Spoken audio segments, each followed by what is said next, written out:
எந்தைய சிவனே போற்றி, எந்நாட்டவர்க்கும் இறைவா போற்றி. ஈஸ்வராய நமக. குலதெய்வமான ஸ்ரீ பொன்முத்து கற்பன சுவாமி அங்காள பரமேஸ்வரி பாப்பாத்தியம்மன் துணையுடன் இந்த நாள் இனிய நாளாக அமைய அனைவரின் அவரவர் குலதெய்வம் காத்து அருள் பாலித்து பிரம்மாண்ட வெற்றியை கொடுக்க வணங்குகின்றேன். இன்று பிறந்தநாள் மற்றும் திருமண நாள் காணும் அனைத்து சொந்தங்களுக்கும் என்னுடைய நல்வாழ்த்துக்கள். இந்த குரு வக்ர நிவர்த்தி, பொதுவாகவே குரு வக்ர நிவர்த்தி குருவை பற்றி நிறைய பேர் சொல்லிட்டாங்க. நான் இன்னும் சொன்னால் போர் அடிக்கிற மாதிரி தான் இருக்கும் உங்களுக்கு. ஆனால் குரு பகவான் என்னென்ன கொடுப்பாரு அப்படின்னா சுபிட்சத்தை கொடுப்பாரு, பார்க்குற பார்வை மூலயமா பலனை கொடுப்பார். ஷார்ட்டாக சொல்லணுன்னா, ஸ்வீட்டாக சொல்லணுன்னா அப்படி தான் சொல்லணும். 2025 பிப்ரவரி 4ஆம் தேதி அன்றைக்கு மதியம் 1:46 மணிக்கு வக்ர நிவர்த்தி அடைகிறார். குரு வக்ர நிவர்த்திக்கு பிறகு வரும் மே 14 புதன்கிழமை இரவு 11:20 மணிக்கு குரு பயிற்சி மிதுன ராசியில் நடைபெறுது.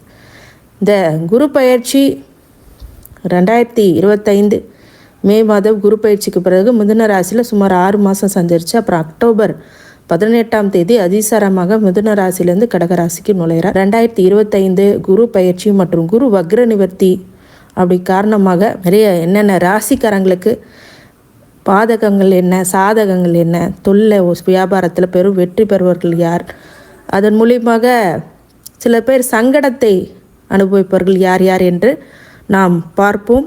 இந்த பதிவு உங்களுக்கு ஷார்ட் அண்ட் ஸ்வீட்டாக போடுறேன். அதை முக்கியமானது நீங்கள் பார்த்துக்குங்க.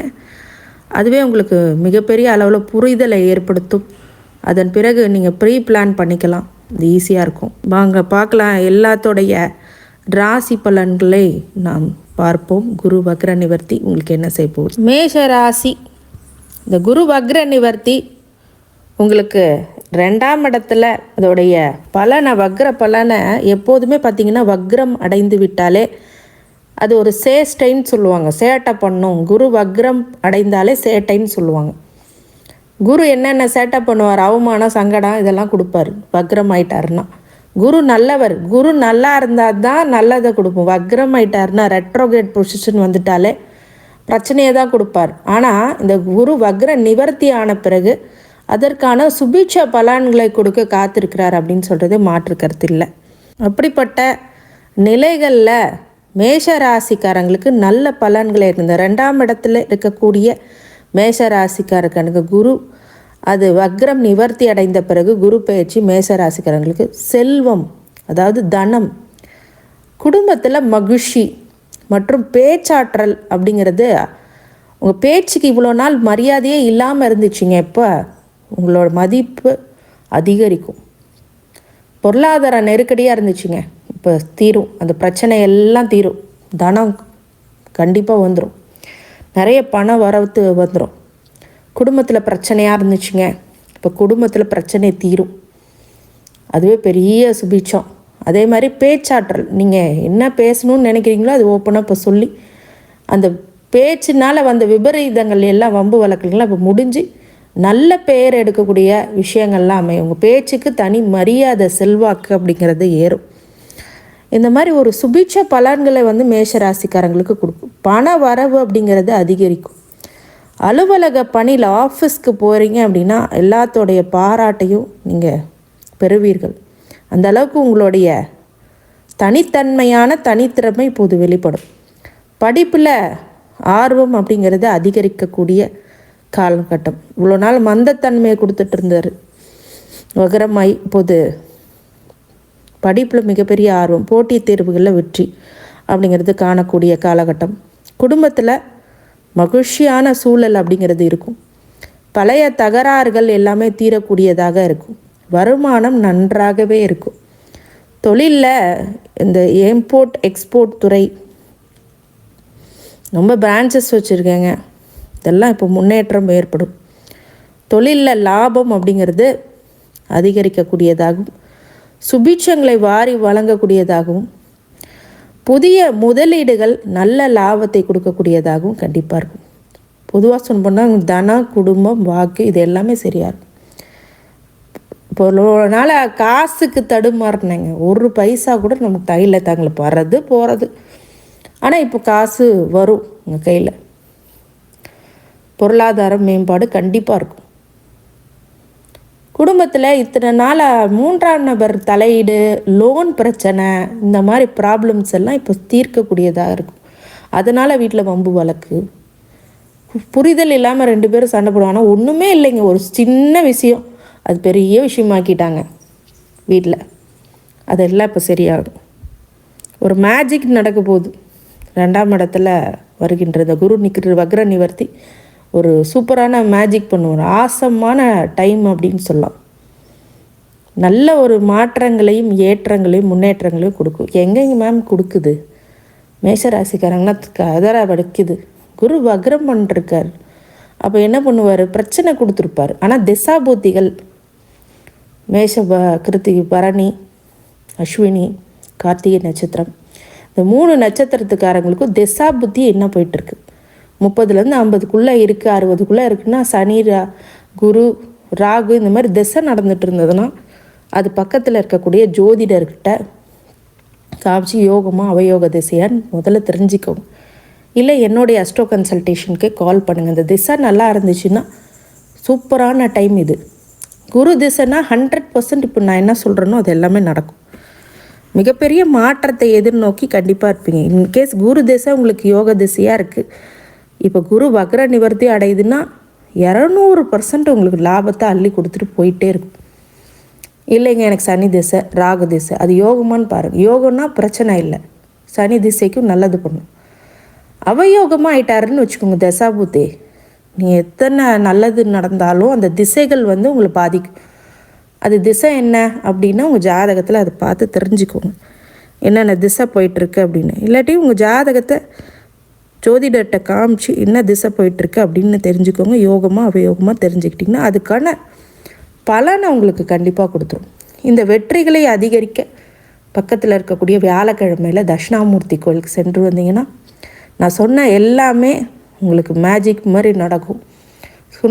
சுண்டலை வேக வைத்து வர பக்தர்களுக்கு வியாழக்கிழமையில் விநியோகம் பண்ணி நெய் தீபம் ஏற்றி உங்கள் பேரில் அர்ச்சனை பண்ணிட்டு வாங்க. மிகப்பெரிய நற்பலன்களை ஏற்படுத்தி கண்டிப்பாக கொடுத்துரும். ராசிக்காரங்க, இந்த குரு வக்ர நிவர்த்தி அப்படிங்கிறது நல்ல ஒரு பலனை கொடுக்க காத்திருக்கு. ஏன்னு கேட்டிங்கன்னா குரு வக்ரம்னாலே சேட்டை பண்ணுறது. அந்த குரு வக்ரம் என்ன பண்ணுவார்? சேட்டை பண்ணுவார். உங்களை அவமானங்களை படுத்துவார், கஷ்டங்களை படுத்துவார், சங்கடங்களை படுத்துவார். ஆனால் என்ன பண்ணுது இந்த குரு? இந்த ஜென்ம குரு இப்போ வனவாசம்தான். ஆனாலும் அந்த வக்ரம் ஆகும்போது மிகப்பெரிய கெடு பலன்களையே கொடுத்துருக்கும். வக்ரம் சேஷ்டை தான் என்றைக்குமே. பல மடங்கு அது பவர் ஆகிடும் குரு வக்ரம். அது நிவர்த்தி அடையும் போது சாதாரண பலனை உங்களுக்கு கொடுத்துரும். பெரிய ஜென்ம குரு வந்து வனவாசமாக இருந்தால் கூட வக்ரம் அடையும் போது பவர் அதிகமாக இருந்திருக்கும். உடல்நிலையில் பிரச்சனை, மனநிலையில் பிரச்சனை, கஷ்டங்கள், சங்கடங்கள், நோய்வாய் ஏற்படுது, வேலையில் பிரச்சனை, வேலையில் விருப்பமில்லாத இடமாற்றம், பணியிடத்தில் போராட்டமான ஒரு சூழ்நிலை, சக ஊழியர்களோட கருத்து வேறுபாடு, இப்படி பல சங்கடங்களை வந்து கொடுத்துருக்கும். ஆனால் இப்போ அது சரியாகக்கூடிய வக்ரம் சரியாகக்கூடிய நிவர்த்தி அடையக்கூடியதாக இருக்கும்போது 5, 7, 9 பார்வையிடான சுப பலன்களை கொடுப்பார். என்னதான் ஜென்மத்தில் உட்கார்ந்தாலும் கங்கடத்தை கொடுத்தாலும் 5, 7, 9 பார்வை இப்போது நல்லதை கொடுக்கும். வக்ரம் அடையும் போது அந்த பார்வை வந்து சரியில்லாத பார்வையாக இருந்தால் கூட 5, 7, 9 பார்வை உங்கள் சுபிட்சமான ஸ்தான பலன் சிறப்பாக இருக்கும். பூர்வீக சொத்து கிடைக்கும், தொழில், வேலை, திருமண வாழ்க்கை போன்ற சிறப்பான பலனை கொடுக்கும். 7ஆம் இடத்து சப்தம பார்வையினால் கிடைக்கிறதுனால திருமணம் ஆகாதவர்களுக்கு திருமண வாய்ப்பு, புத்திர பாக்கியம், நண்பர்கள் மூலமாக தொழில் தொடர்பான வாய்ப்புகள், இந்த மாதிரி ஆதரவு அப்படிங்கிறது அளிக்கும். 9ஆம் பார்வை பாக்கியஸ்தானத்தையும் பார்க்குறாரு அப்படின்னா அற்புதமான அந்த பார்வை நீண்ட நாட்கள் தந்தை அல்லது தந்தை ஒரு இந்த மனக்கசப்பு அப்படிங்கிறது முடிவுக்கு வரும். தந்தை வழியில் சொத்து பண வரவுகள் அதிகமாகும். பாக்கியஸ்தானம் அப்படிங்கிறதுனால ஏதான ஒரு வழியில் திடீர் வரவு, சொத்து, புதிய வாய்ப்புகள் அப்படிங்கலாம் இருக்கும். ஜென்ம ராசியிலே இருக்கிறதுனால ஏதாவது மனக்கவலை கொடுக்க தான் செய்யும். தேவையற்ற கஷ்டங்கள், மனசங்கடங்கள் எதிர்கொள்ளக்கூடிய நேரங்காலமாக இந்த காலங்கள் இருக்கும் அப்படிங்கிறது மாற்று கருத்து இல்லை. இருந்தாலும் சில பேருக்கு ஜென்மத்திலே இப்போ குரு வந்து ஜாதகத்திலே இருக்கும். அந்த மாதிரி ஜென்ம குரு இருந்தாலே அவங்களுக்கு மனக்குழப்பம்தான், சங்கடம்தான். ஆனால் அது சுபிட்ச பார்வை அப்படிங்கிறது உங்களுக்கு மென்மேலும் வளர்ச்சிகளை தான் கொடுக்கும். ஸ்தான பலம் இப்போ இருக்குது, அதுதான் உங்களுக்கு ப்ளஸ் பாயிண்ட். எல்லாம் நடக்கும், நல்ல சுப நிகழ்ச்சிகளே நடக்கும். தடைக்கு பின் மிகப்பெரிய வெற்றி அப்படிங்கிறது சாத்தியமாகும். ரொம்ப நாளாக நீங்கள் நினச்சிட்டு இருந்த ஆசைகள் நிறைவேறாமல் இருந்த காரியங்கள் எல்லாம் நிறைவேற்றிடுவீங்க, அதுவாகவே நடக்கும்.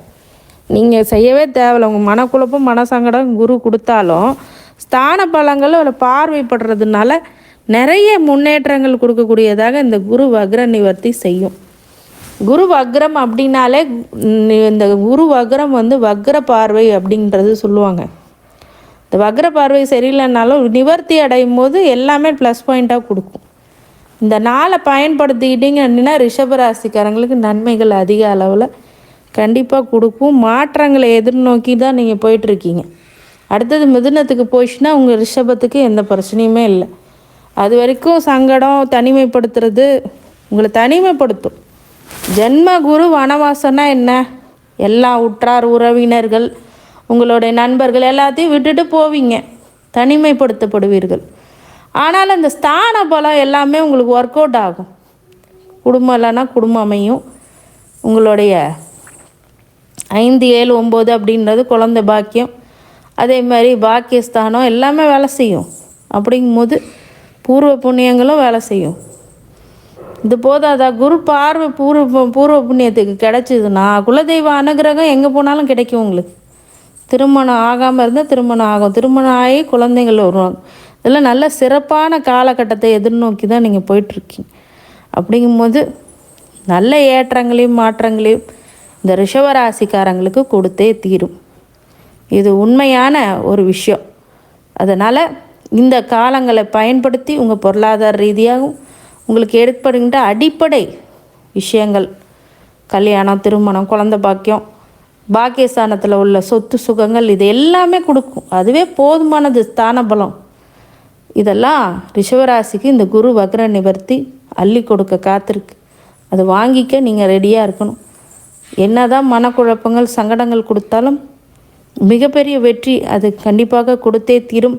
இந்த குரு வக்ர நிவர்த்தி ஆகும்போது வியாழக்கிழமைகளில் தட்சிணாமூர்த்தியை வழிபடுறது மிகப்பெரிய ஏற்றத்தை, அது பொருளாதார ரீதியாக உள்ள சங்கடத்தையும் மனக்குழப்பத்தையும் சங்கடத்தையும் நிவர்த்தி பெறக்கூடிய ஒரு நல்ல விஷயமாக இந்த காலகட்டங்கள் உங்களுக்கு செய்து கொடுக்கும். கடவுளுடைய அருள் எப்போதும் இருக்க வேண்டும் என்று நான் வாழ்த்துகின்றேன். வாழ்க வளமுடன். திருச்சிற்றம்பலம்.